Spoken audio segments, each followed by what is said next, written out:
Have you ever spent an entire month preparing for a life-changing moment, only to realize the chair meant for you has vanished? Have you ever watched your name erased from the list as if your very existence had never been acknowledged?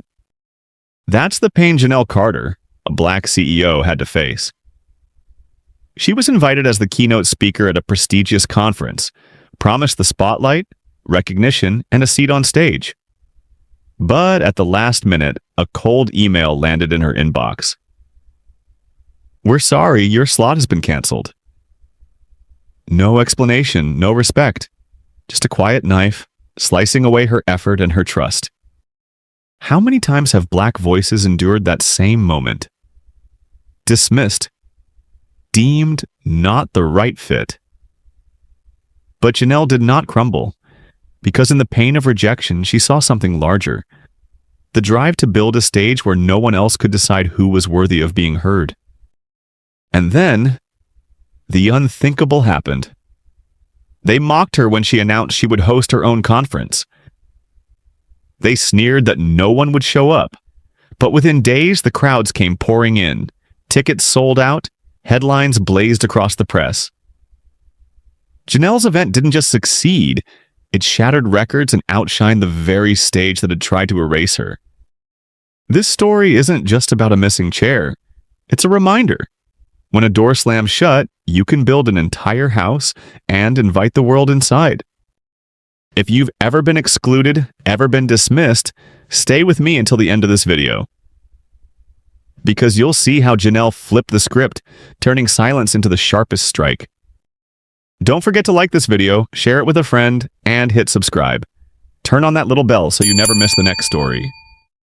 And now let's step into her journey. Starting from the day Janelle received the invitation that she thought would change her career forever. Janelle Carter received the email on what seemed like an ordinary Monday morning.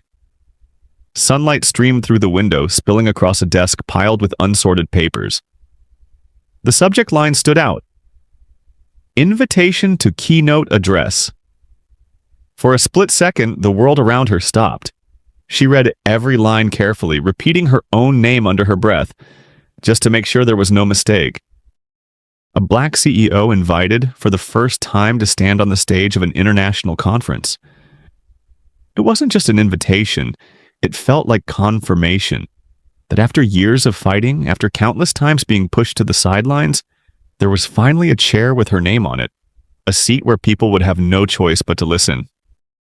She stood up, stepped onto the balcony, and looked out over the city skyline. How many times had she attended conferences as the overlooked guest, sitting in the last rows, clapping politely while white men gave lectures about diversity, as though it were some distant theory? Now she would be the keynote. The applause would finally belong to her story, not to some hollow description of inclusion. In her mind, she saw it all, walking up the wooden steps, the spotlight pouring down, cameras flashing in sync. A moment not just for herself, but for every Black voice still waiting outside the door, never invited in. She breathed in deeply, pride swelling in her chest. Success could not be ignored forever. A seat on stage might only be wood covered in fabric, but for her it carried the weight of an entire generation waiting to be acknowledged. And yet, even in her joy, there was a trace of bitterness. Janelle knew too well how this world worked. That golden invitation might be genuine recognition, or it might just be decoration, a touch of Black flavor to keep the program from looking too bland. The thought made her laugh, a laugh half mocking, half defiant. Either way, they needed her. Whether sincere or cosmetic, once she was on that stage, she would make sure no one looked away. In that moment, she could almost see a new path unfolding ahead. A path leading to recognition, to the chance to redefine standards long monopolized by others. What she did not know was this. The chair she had envisioned so vividly, the one she thought had finally been set aside for her, was the very chair that would vanish before she ever had the chance to sit in it. If one invitation could turn into a rejection with nothing more than a cold email, what else was waiting for Janelle in this game she was about to play? 5 days before the conference, Janelle opened her inbox as usual. Buried among routine work messages was a new email from the organizers. The subject line was simple. Schedule update. She clicked. 4 sentences, only 4. Due to program changes, your Keynote slot has been canceled. Thank you for your understanding. That was it. No apology. No substitute offer. Not even a phone call. Just the icy detachment of administrative language. Janelle sat frozen, staring at the stark black letters on a white screen. A month of preparation, long nights spent drafting, rehearsing every breath. The anticipation of a door finally opening. And now, all of it erased as if it had never existed. She laughed, but the sound echoed bitterly in the room. They say words can lift a person up, but those same words can cut them down to the ground. One cold email was enough to erase all the light they had promised her. She wondered how many black professionals before her had received this kind of rejection. How many dreams buried not for lack of talent, but because a small group of people decided who was the right fit and who wasn't. She pictured the organizers at their table discussing her fate. Maybe one said, "We need a face that's easier to accept." Another nodded. The international audience won't relate to her voice. And just like that, within minutes, a name disappeared from the program. They called it a change. But she knew exactly what it was. A polite way of saying, "You don't belong here." Janelle drew a deep breath. The sting was real, but it gave way to a sharper smile. She knew one truth. People only erase what threatens them. If her voice didn't matter, they wouldn't have bothered to silence it. She printed the email and set it on her desk. Not as a marker of defeat, but as a reminder. Every rejection is the starting point of a new strategy. Her eyes no longer showed confusion, only cold determination. The chair might vanish from their stage, but she would build a new stage of her own. One they could never dim with the flip of a switch. The only question left: would they be ready to sit in the audience when she became the one commanding the spotlight? Janelle remained there, staring at the glow of her screen. That email could have left many shaken, feeling erased, shoved back into the shadows. But her eyes gleamed, not from tears but from the spark of a smile forming. It wasn't the smile of someone resigned. It was the smile of someone who had just seen the power game stripped bare. "They think the chair is the power," she whispered to herself. "They don't realize I own the entire room." At that moment, she knew. This insult would not kill her. It only clarified a truth she had carried for years. That power isn't measured by the space they give you, but by how much space you create for yourself. She remembered the other times, when male colleagues were invited on stage while she was left in the wings. When her words at panels were interrupted, adjusted, softened to fit the audience. Each silence had stacked like dust in a locked room. And today, with a single cold email, they had cracked that door wide open. Janelle laughed again. Not at herself, but at the absurd theater they were staging. They thought they'd erased her by striking her name from the list. But in that act, they had handed her something far stronger. A story that would echo longer than any keynote. She pictured that grand auditorium filled with smug faces. The empty keynote chair that should have been hers would sit as a permanent reminder of a gap no one else could fill. And she, rather than waiting for an apology that would never come, would create an entire hall of her own, one lit for those who had never been invited inside. There was a savage irony in it. They kept the chair, but she would keep the audience. People forget who sat front row at a conference, but they never forget the one who turned rejection into a movement. Janelle lifted her phone and typed a short message to her assistant. "Prepare. We're going to do something bigger." Then she shut her laptop, stood up, and stepped back out onto the balcony. The city lights glimmered, windows glowing like eyes watching from afar. She closed her eyes and whispered to the wind, "Let's see. That chair won't mean a thing when the entire room belongs to me." And the unspoken question lingered.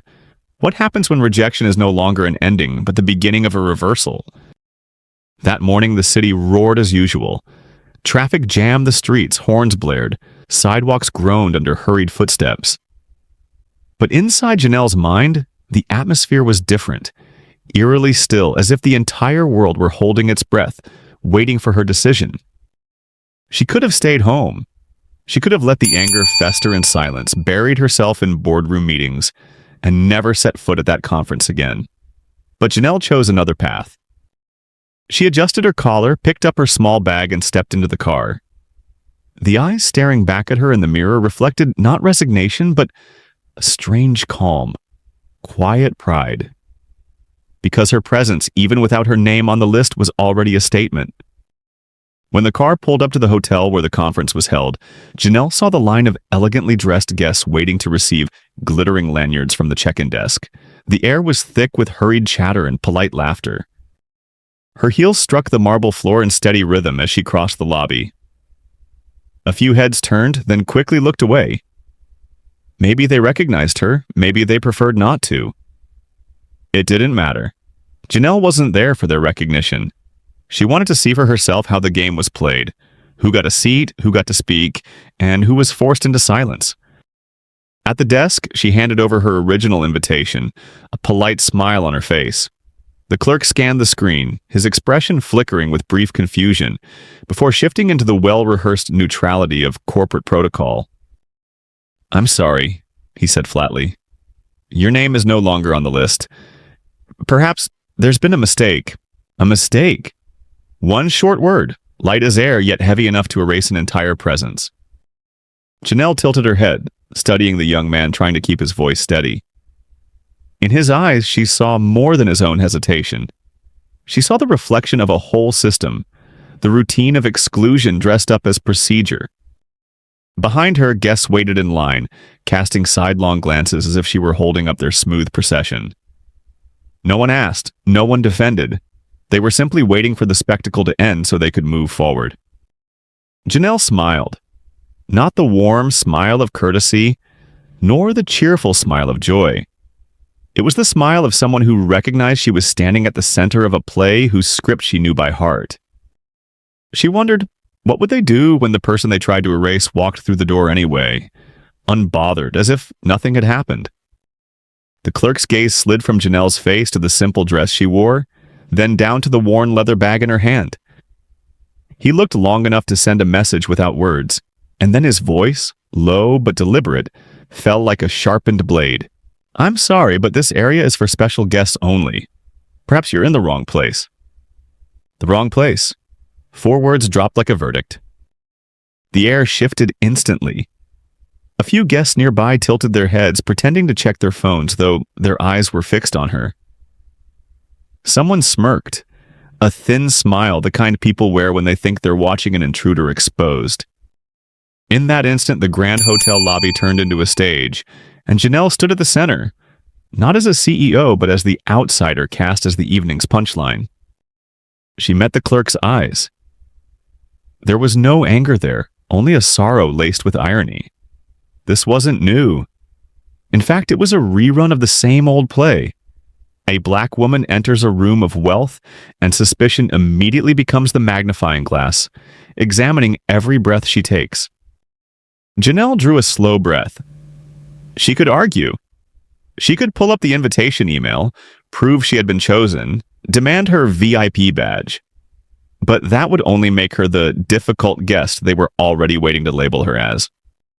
Instead, she smiled, a quiet, fleeting smile that froze the air. Then she said calmly, "How interesting.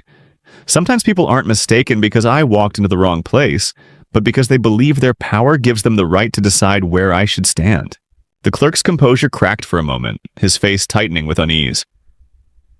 Around them, the waiting guests hesitated, unsure whether to avert their eyes or keep watching. Janelle reached out and accepted the regular guest badge he reluctantly handed over, sliding it around her neck as though it were the finest medal of honor. Then she turned and walked away, her poise so assured it looked like she had granted him a favor. Her heels echoed across the marble lobby. Each step wasn't just a move toward the conference hall. It was a reminder that her presence could not be erased by a cold sentence. And in her silent gaze lingered an unspoken question. What would they do when the woman they tried to reduce to a joke became the one telling the story? The plastic badge sat cool in her hand, a plain white square stamped only with the word guest. Not keynote, not VIP. Just one empty neutral word. Yet Janelle pinned it to her chest like it was a priceless jewel. "This badge doesn't define who I am," she whispered under her breath, though inside it rang like a declaration. "My presence will speak for itself." Nearby guests froze, their eyes conflicted. They had expected anger, a burst of indignation to justify their whispers, that she was unprofessional. Instead, Janelle met their stares with a calm smile, a silence so unshaken it left them off balance. She strode into the hall, heels tapping a steady rhythm against polished stone. Each step echoed a question. Why does the presence of a successful black woman make them so uneasy? Why should a small badge decide the measure of her worth? In her mind, the image of the keynote chair returned. The chair they thought could define power. Now, dangling against her chest, was the downgraded label of guest. A deliberate demotion. But Janelle knew an object couldn't dictate her place in that room. She remembered a story from her childhood. Her mother once said, "Never wait for someone else to give you permission to enter a room. Walk in and prove the room cannot close without you." Today, that memory burned bright. Janelle lifted her head, eyes scanning the busy hall. The chandeliers poured down their glow, but she understood. Real light doesn't come from where they seat you. It comes from how you command the room to look your way, whether they want to or not. Irony stirred within her. The organizers might think they had erased her from the list, but in truth, their erasure only made her more visible than any VIP badge could. People would remember the black woman shoved aside who still walked in, more than they would recall the faceless names sitting in the front row. She drew a deep breath and told herself, "Let's see. This presence will outshine any badge." And the question lingered hanging over the hall. What happens when the one they tried to push outside becomes the very center of the room? The lights in the hall blazed as if the sun had been stuffed into the massive crystal chandeliers. Every beam converged on the front rows, where tailored suits and carefully rehearsed smiles sat in perfect formation. Camera flashes popped nonstop, as if only a select few faces were worthy of being recorded and everyone else was just a blurred backdrop. Janelle walked the red-carpeted aisle, each step meeting a measuring stare. No one greeted her. No hands reached out. They were too busy shaking each other's hands, angling their bodies for photos, radiating in a glow they believed belonged to them alone. An usher led her to the back of the room, where the light thinned as if it had been intentionally forgotten. The last row had no cameras, no buzz, just the silence of cold wooden chairs. That's where she was pointed to sit. A black CEO, once slated to be the keynote speaker, now seated where the light didn't reach. The whole scene felt like a script executed to perfection. Light reserved for some, shadow assigned to others. Janelle sat, one hand resting lightly on her knee. No outburst, only quiet observation. Because she understood, sometimes the most valuable thing isn't a front row seat, it's the chance to see the whole play. From the back, she could read every eager handshake, every burst of laughter thrust forward like stage props. Those faces were performing with confidence, convinced the spotlight certified their worth. But Janelle saw more. She saw the stiffness in those smiles, the urgency in the way they glanced toward the cameras, as if their careers dangled from a single photo. Meanwhile, the silence of the last row granted her a different freedom. The freedom to see through makeup and pre-packaged slogans. She told herself, light is never fair. It always selects. It always excludes. But sometimes the person pushed into the dark is the one who actually holds the story. A flicker of irony crossed her mind. If this were a play, the audience out there would only see the light and hear the applause. But from the very last row, she was the only one who knew the stage was shakier than anyone would admit. And a question rose in her. What happens when the dark, instead of concealing, becomes the birthplace of a reversal? The young woman in an usher's uniform flashed a robotic smile, then pointed to the very back. It wasn't a welcome, Just a polite period at the end of any hope that Janelle might sit near the stage. Janelle followed. On either side of the aisle, the front rows glowed, already packed with familiar speakers. They didn't bother to look up. A quick side glance was enough to register that Janelle was being escorted. Farther and farther from the lights. She could feel the intention in each guiding step. Not an accident, but a careful placement. Out of sight. The last row emerged dimmer and plainer, like the cropped edge of an otherwise glittering picture.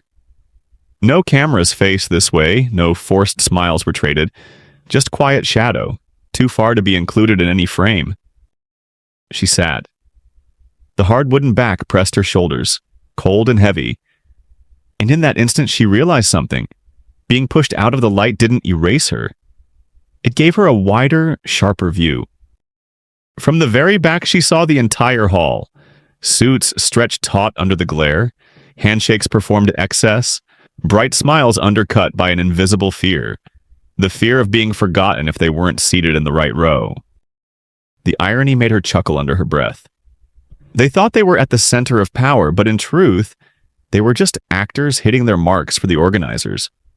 Meanwhile, the one shoved to the margins was studying everything like a viewer who knows what's real and what's not.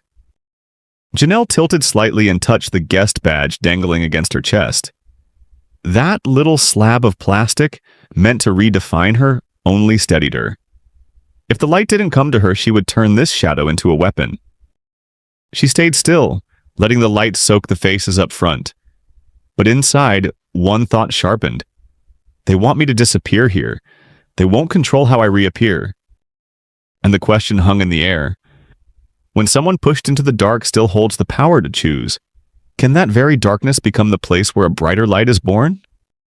From the last row, Janelle had a vantage point no one else did.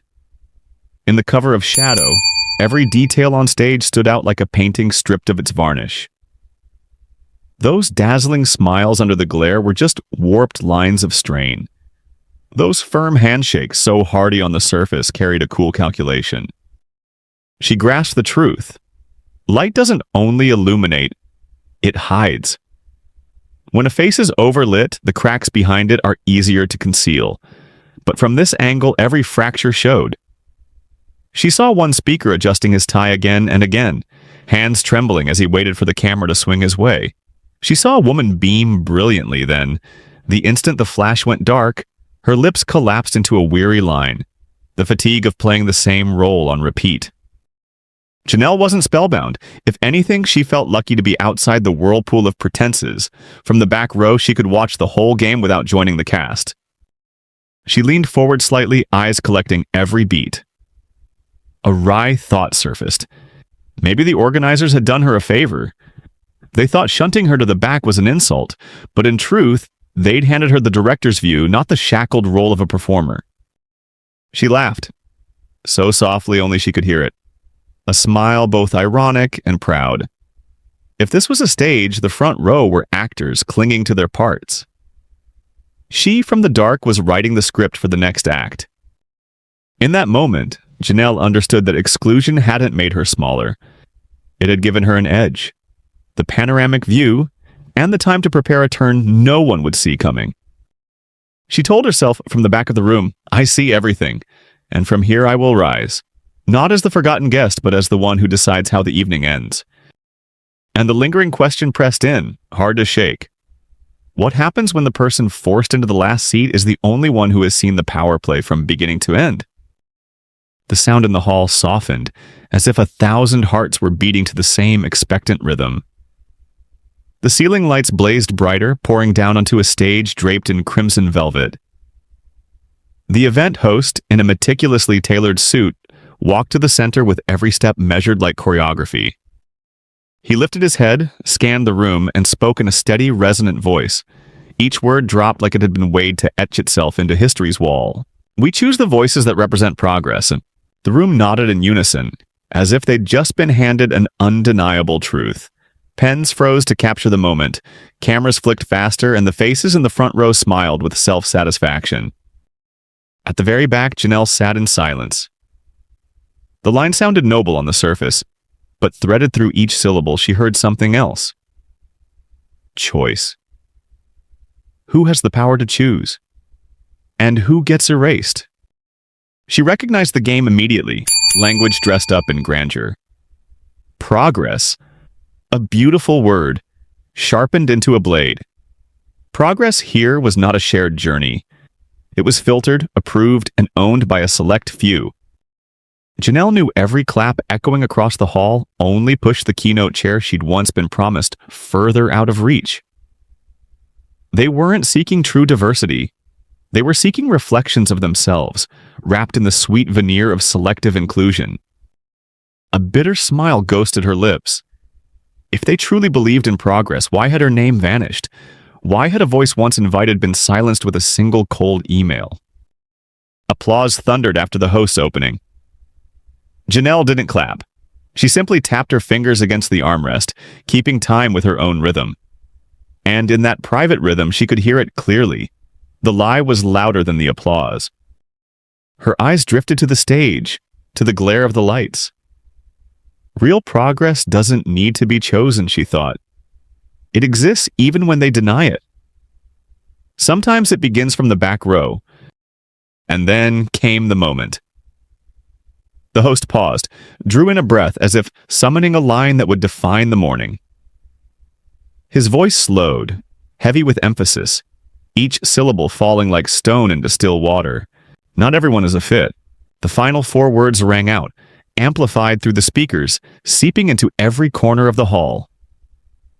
For a heartbeat, the air froze, then burst into another round of clapping. People rose to their feet, nodding like disciples who had just received revelation. Cameras snapped furiously. Within minutes, that line would be splashed across press releases, headlines, and evening news tickers, celebrated as proof of a visionary stance. But at the back row, Janelle heard it differently. To her, it wasn't lofty principle. It was a cold message. You are not a fit. Someone in the row ahead shifted slightly, eyes flicking back toward her. Just a glance, brief but long enough to carry a message. No finger pointed, no name spoken, but the target was clear. Janelle sat upright, hands folded calmly on her lap. She didn't clap. She didn't need to. Her silence spoke louder than any applause. She studied the hall, its faces glowing in the illusion of truth. Radiant smiles, reverent gazes, all convinced they were witnessing history. To Janelle, it was just theater, a clumsy play dressed in light and sound. Perhaps the host believed those 4 words had carved permanent boundaries. Who was allowed on stage, and who belonged in the dark? What he didn't know was that exclusion always carried a hidden side effect. It didn't only silence people, it made some, like Janelle, far more dangerous. She smiled, soft but edged with irony. Because while the room believed they'd just seen power in action, she saw something else. Any system that requires exclusion to prove its strength has already revealed its fear. The line hadn't crushed her resolve, it had ignited it.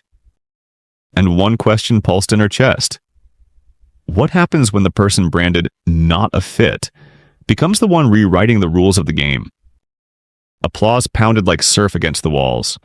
In the back row, Janelle stayed still. No movement, no nodding. No performance of agreement, only a smile. It was faint, barely curving at the corner of her mouth, but it carried a weight that unsettled. It wasn't the smile of someone defeated, nor the forced smile of someone pretending to be fine. It was the smile of someone who had seen through the script and found it amateur. A few faces in the rows ahead accidentally met her eyes. They faltered. Confidence slipped, smiles wavered, because in that instant, they understood. If the declaration had truly been so mighty, why did a quiet smile undo it so quickly? Janelle's gaze swept slowly across the hall. Each face drenched in spotlight, each mask of triumph, reflected back in her stare. She knew the truth. Power wasn't in the slogans shouted from a stage, or in the noise of applause. Power was the ability to remain unmoved while an entire room tries to erase you.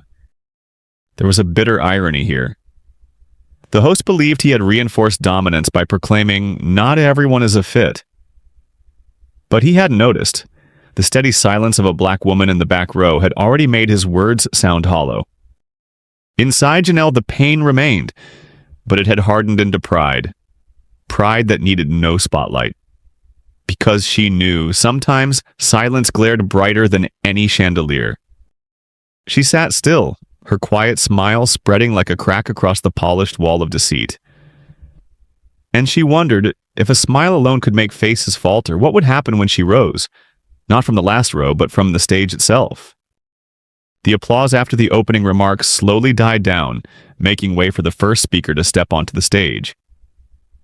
He walked out with practiced confidence, his suit perfectly tailored, his voice steady and booming as though the entire hall already belonged to him.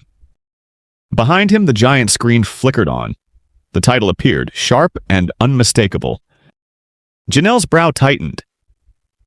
Those words, the arrangement, the phrasing, were hers. That title had come from her own hands, typed out in the small silence of her office. It was the very headline she had included in the outline she sent to the organizers, the foundation of what she believed would become the most important speech of her career. The hall seemed to wake up all at once. Heads nodded, whispers spread, eyes lit up as though they had just been handed some fresh revelation. Janelle remained still, her hand clutching the edge of her chair. Her face, however, betrayed nothing but composure. The next slide appeared.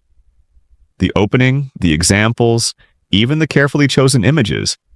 Every detail was achingly familiar. It was her draft, stolen whole and repackaged on someone else's lips. The audience leaned in, captivated. They clapped at the pauses. Pauses she herself had written into the rhythm of her speech. They roared at the lines she had crafted to land with force. To them, it felt like discovery. To Janelle, it was theft dressed in applause. In that moment, she remembered the long nights alone in her office. The glow of the desk lamp, the relentless tapping of keys, the fatigue of thought slowly giving birth to form. All those nights had been turned into fuel for someone else's triumph. A faint laugh escaped her, bitter but clear. They could take her slides, her phrases, even her hard-earned metaphors, but they could never steal the experience that had forged them. The words on that screen were only shadows. The soul of the idea was still hers.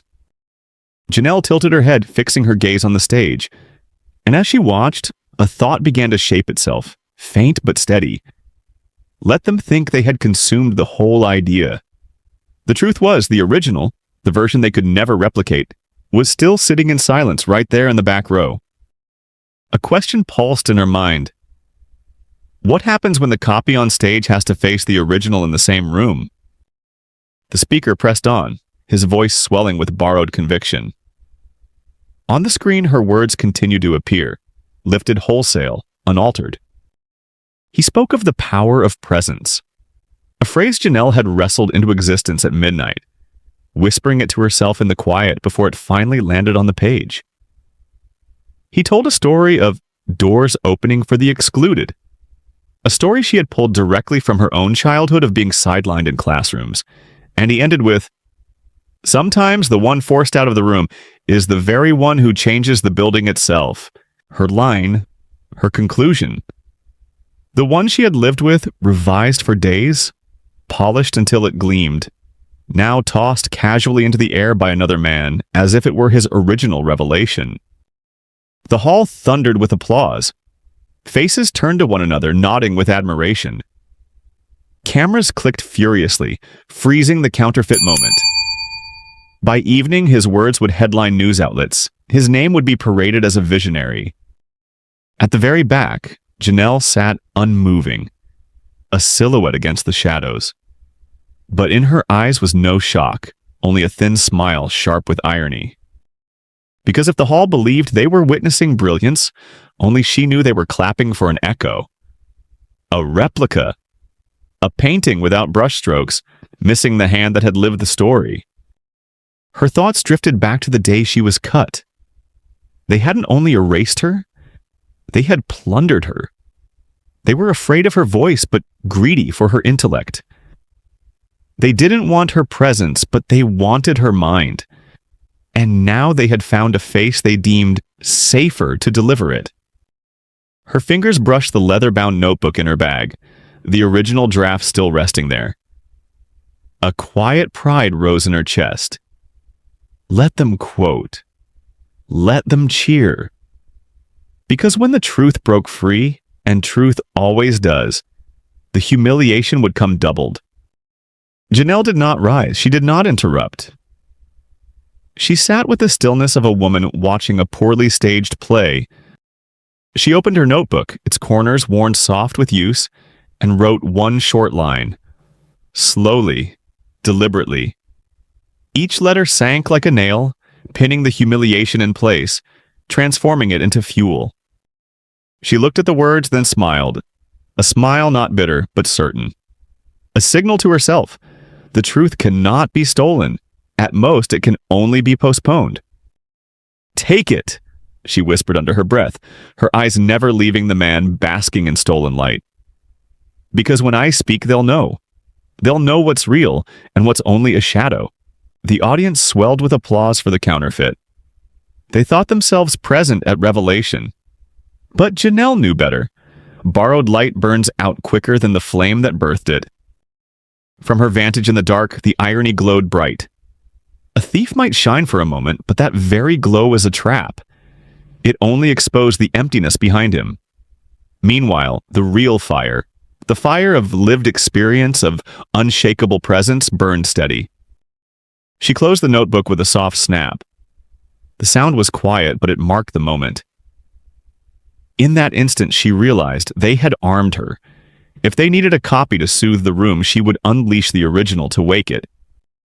She leaned back into her chair, calm as a hunter watching prey step closer to the snare. Every clap, every cheer was not discouragement. It was evidence. Evidence that when her reversal came, it would strike harder than any applause. Her eyes narrowed, carrying both amusement and fire. The irony was exquisite. They thought they had removed her from the stage. But Janelle now knew she was the one holding the script. And a silent question pulsed in the air, unspoken but inevitable. What will happen when the entire room realizes it has been cheering for a shadow, while the original has been sitting quietly among them all along? Soft music drifted through the hall during the intermission, trays of red wine weaving between groups of people laughing and chatting. The atmosphere loosened, but the lines of power were still visible, like faint chalk marks drawn across the marble floor. Clusters formed in neat circles, familiar faces trading business cards, shaking hands, laughing loudly. Janelle stood by the window quietly sipping a glass of water. She didn't try to squeeze into any circle, didn't angle for attention. Her separation, whether by chance or by choice, was enough to draw a few curious eyes. 3 businessmen strolled over, wine glasses tilting in their hands, their smiles polished to perfection by hundreds of similar receptions.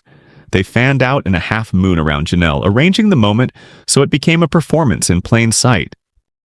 One of them, hair silver and slicked back, raised his glass and chuckled. Maybe next year you'll get picked, if the audience decides they need a little more color. The words slipped out lightly as though harmless banter. But in the silence that followed, they landed with the weight of shattered glass on marble. Heads turned, a few forced smiles appeared, others pretended not to hear. Janelle set her glass down, lifted her eyes and met his gaze. There was no anger there, no wound, only the composure of someone long accustomed to jokes coated in sugar but sharpened like knives. She smiled, small and unforced. Not polite, not appeasing. The smile of someone who had heard this tired line too many times to play along. Inside, she understood perfectly. They thought they had landed a clever strike, a subtle reminder to keep her in the category of invited but never elevated. What they didn't realize was that their words had already betrayed the truth. Her very presence unsettled them, enough that they needed laughter to cover it. Janelle tilted her head slightly, holding the smile, saying nothing. The silence pressed back at them until a few faces flickered with unease, as though they, not she, were the ones on display. And the thought rose in her mind. What happens when a silent smile is enough to throw the entire room off balance? The echo of his words lingered. Maybe next year you'll get picked, if the audience needs more color. What sounded like a joke was in fact a cut, sharp and deliberate, a slap delivered without hands. No noise, no bruise, but heavy enough to thicken the air around her. Some in the group forced out brittle laughter. Not because it was funny, because they needed to fill the discomfort. Others stared into their glasses, feigning distraction. Everyone knew the line wasn't innocent. No one dared say it aloud. Janelle let the pause stretch, long enough for the man himself to question the strength of his own joke. His smile stayed fixed, but the twitch at the corner of his eye betrayed doubt. He waited for her to flare up, to confirm the stereotype they were baiting. But she didn't flare. She tilted her head, eyes glinting cool, letting him sit with his own words, letting the group hear their complicity echo back at them. And she thought with a flash of irony, same script, different year. They might call it humor, just being honest, but the purpose never changed, to shrink her presence into decoration. A thin smile tugged at her lips, not from bitterness, but from recognition.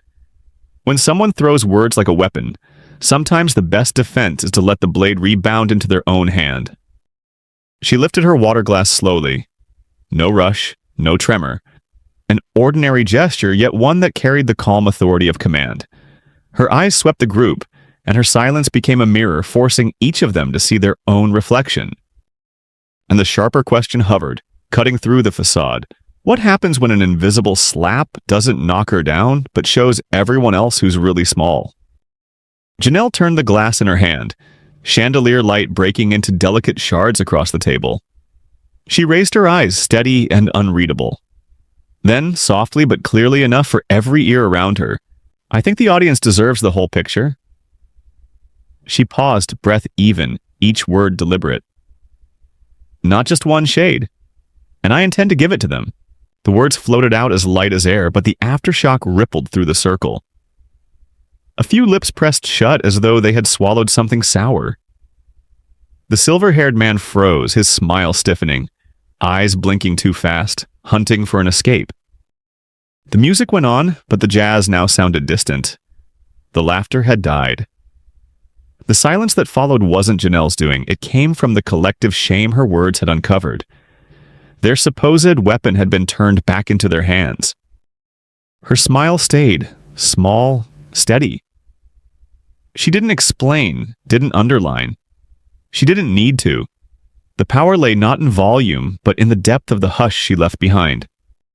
One shade was the box they wanted to keep her in, a token hue for their pre-drawn canvas. But the whole picture was the promise she had just made.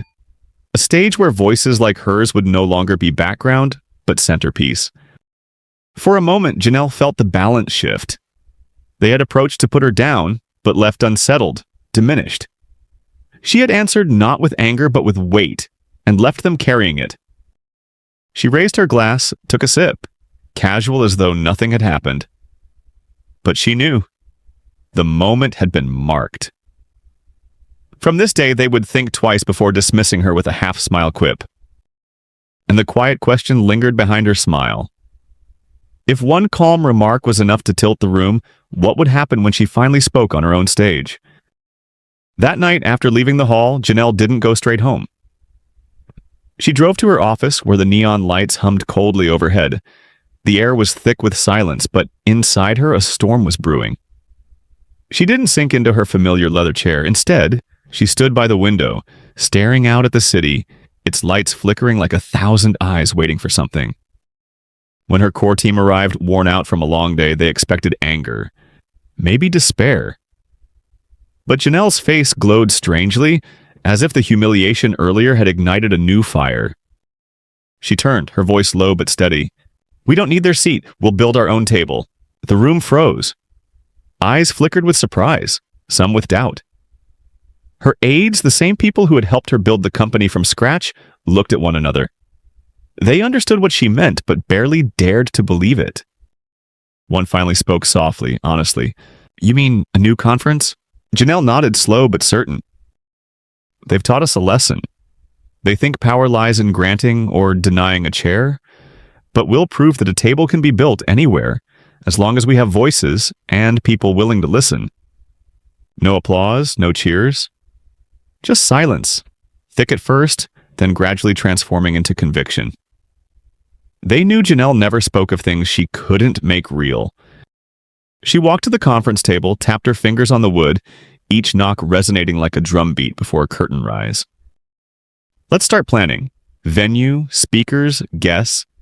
We'll do what they'll never expect. We'll hold a summit right here in this city, next week. A wave of shock washed through the room. 1 week, an impossible timeline for an event of that scale.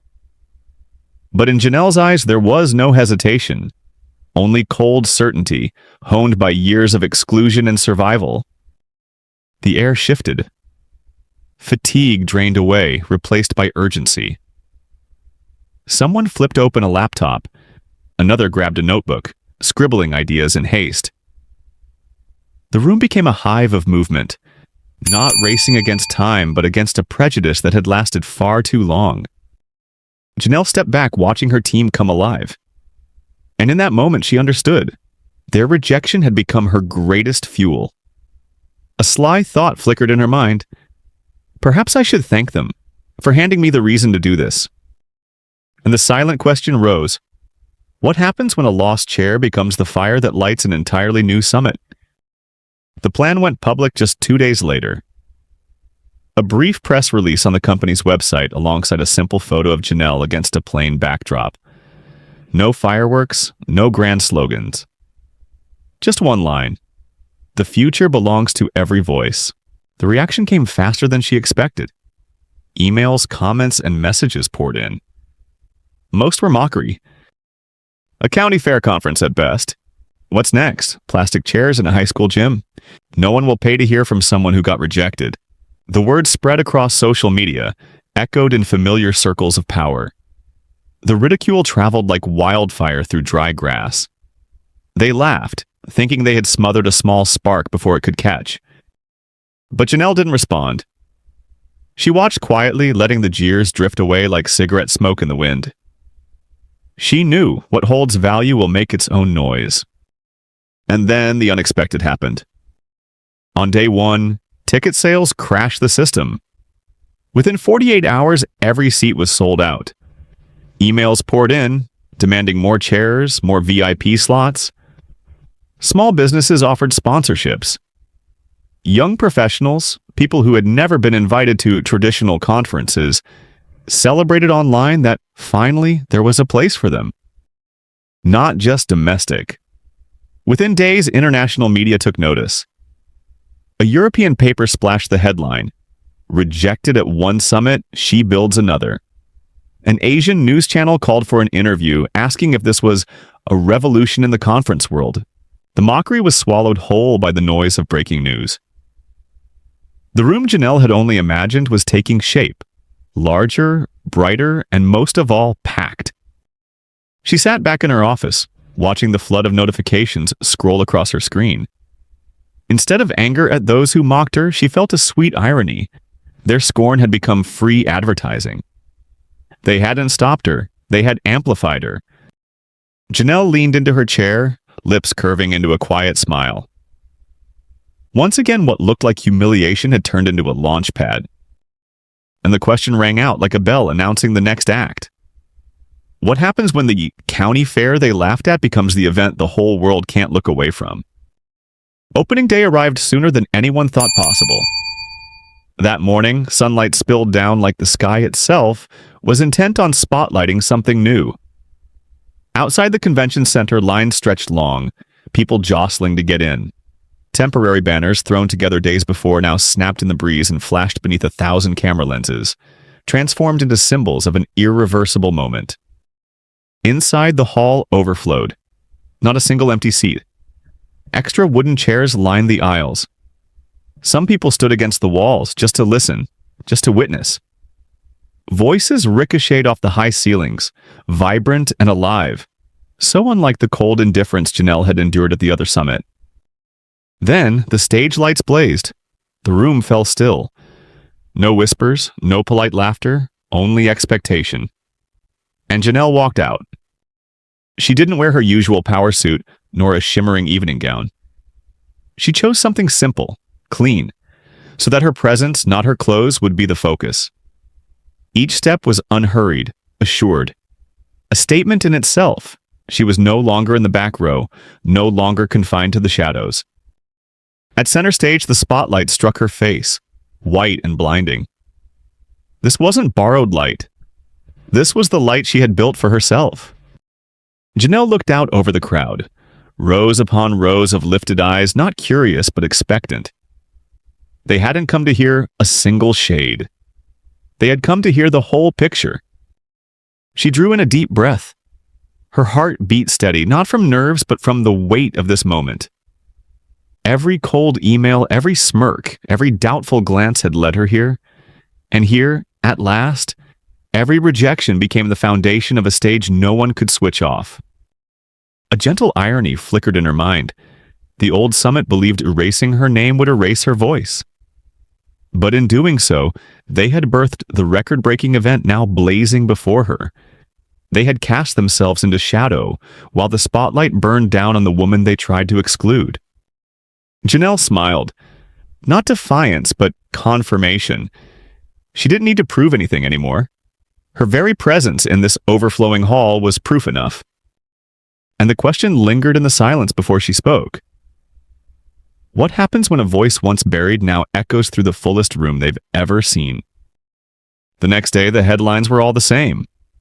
A revolution of voices. Covers that were usually reserved for billion-dollar deals or power players were now filled with photos of Janelle Carter on stage, the spotlight cutting across her face, a sea of people behind her with not a single empty seat.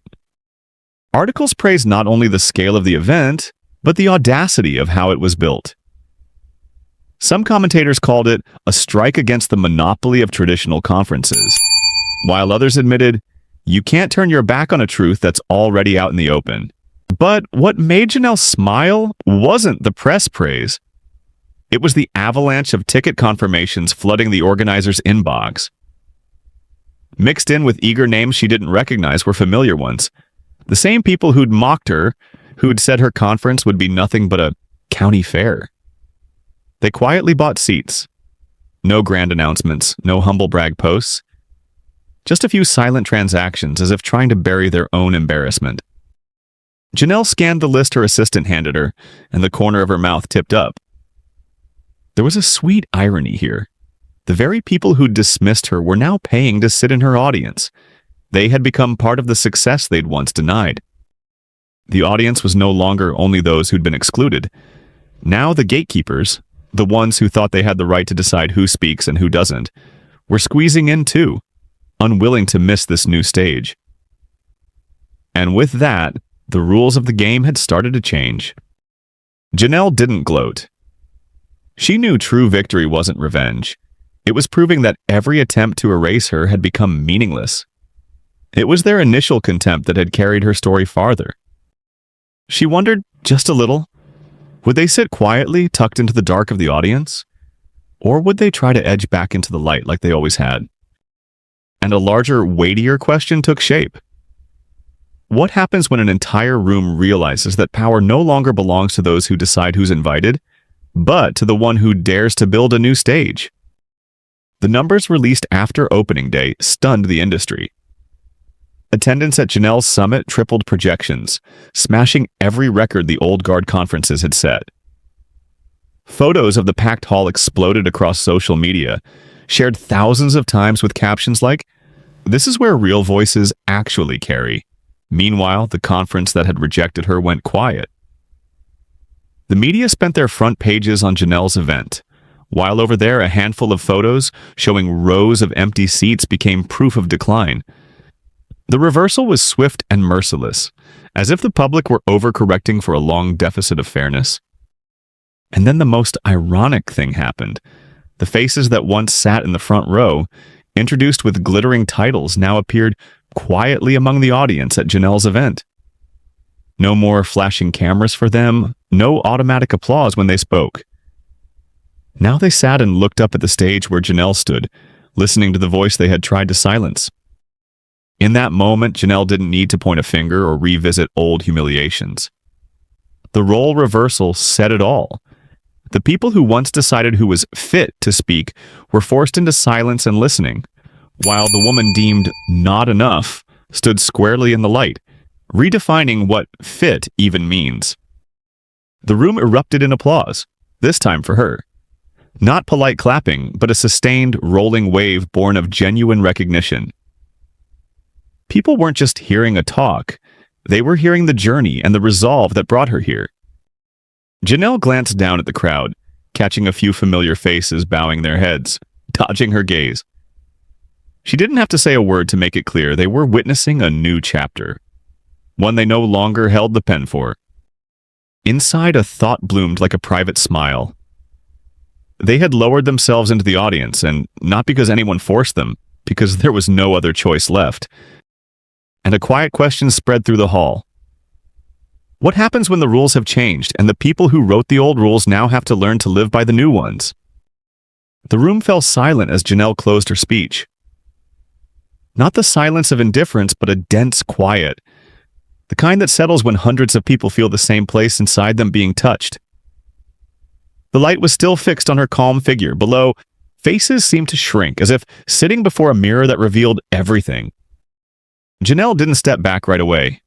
She stood there, letting her eyes sweep the hall, lingering on faces that used to occupy the VIP rows at the other conference.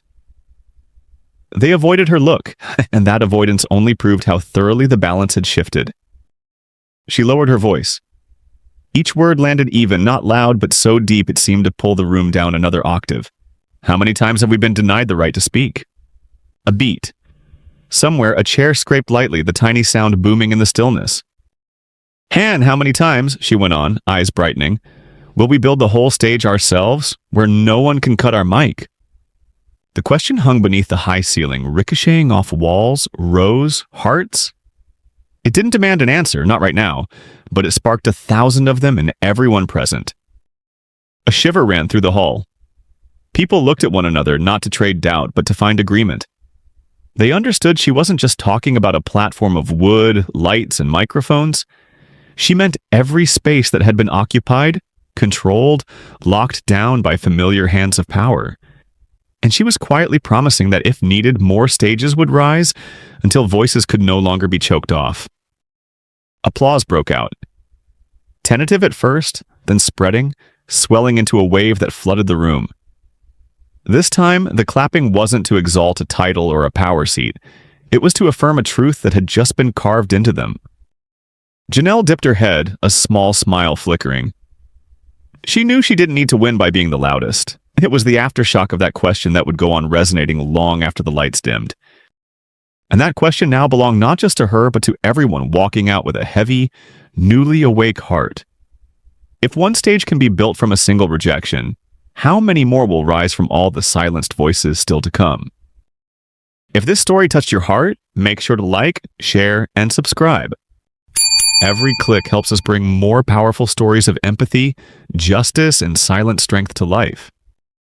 Your support is what fuels this journey.